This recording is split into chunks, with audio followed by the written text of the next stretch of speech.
Welcome back, everybody. Today's a little bit of a different video. We're not actually going to make anything to eat, but what I'm going to make today is some beef tallow and go through how to do it. It's very simple actually, and why we use it and other uses for it.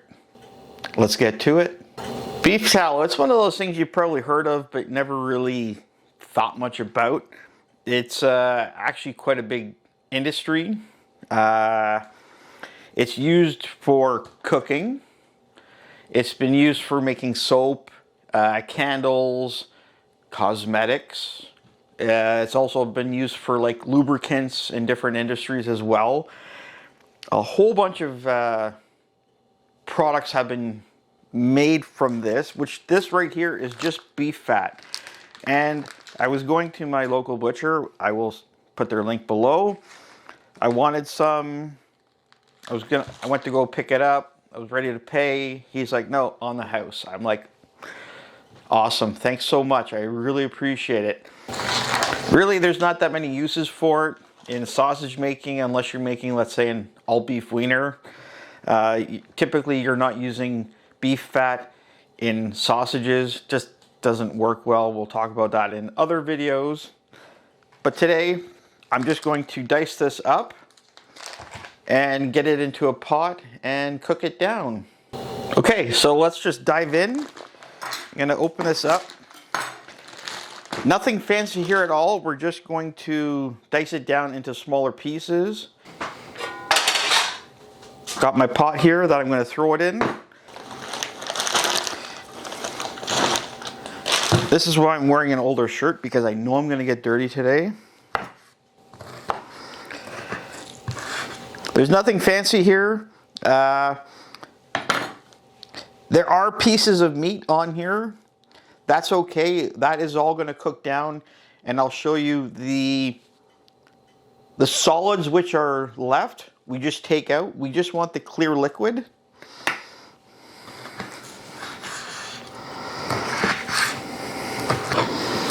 The only thing which I just found right here, there are some glands in the fatty tissue. We don't want those. I'm just gonna cut those out.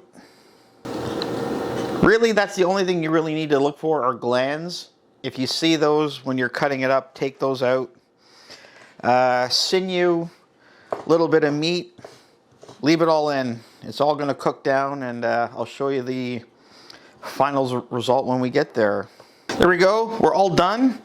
You're not seeing things. I misjudged the pot size and I had to use a little bit of a bigger pot. That's how much we got. Nice full pot.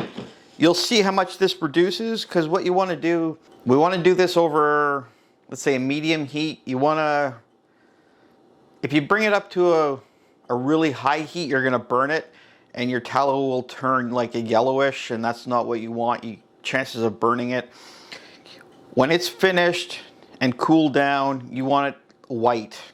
And we're gonna show you all that, but you'll see how much this reduces, because basically you want to cook off all the water which is in the fat, because when it's done and in your jar, you can keep it basically indefinitely in your fridge. It keeps for a very, very long time. And that's the one nice thing about it.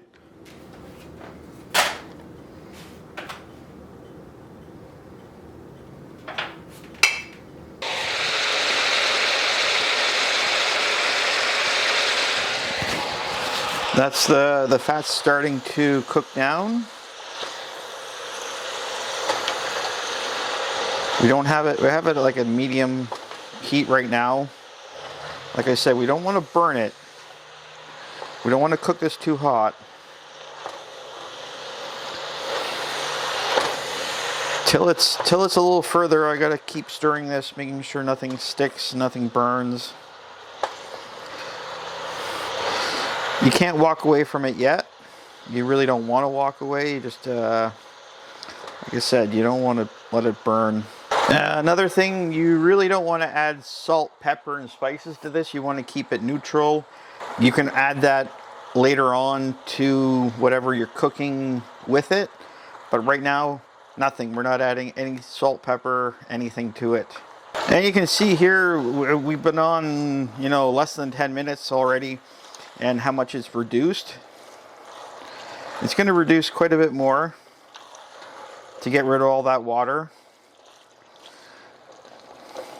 I really don't know how long it's going to take, but I got time. We're making it. I need to make more.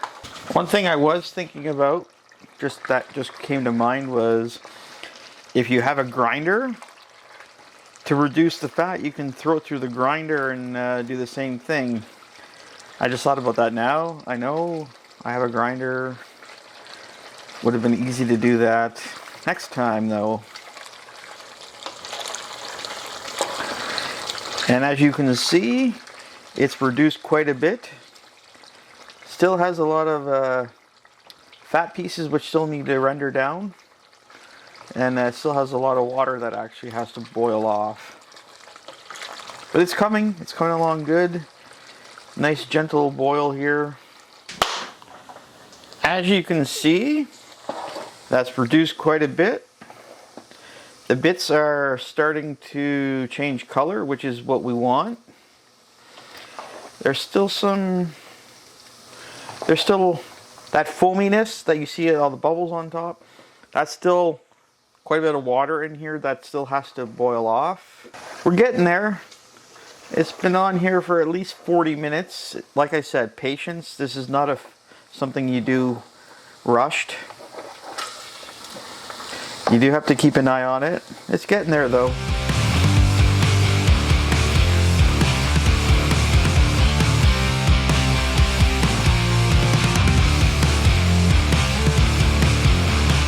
Okay, we are back. I scooped off most of the bits, and we're gonna put it in this jar.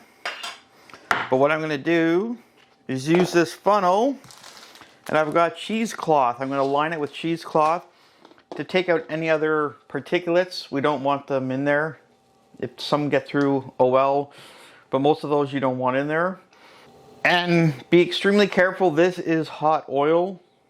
I can't stress that enough. Be extremely careful. This is hot. I will be doing this very carefully. I'm just going to prep the funnel and then start filling. Okay, here we go. I'm going to ladle it. That way I have more control. And that way we have a nice clean finished product for the tallow. Now, if I've done this right, when it cools down, it will be a nice white color. A little bit more.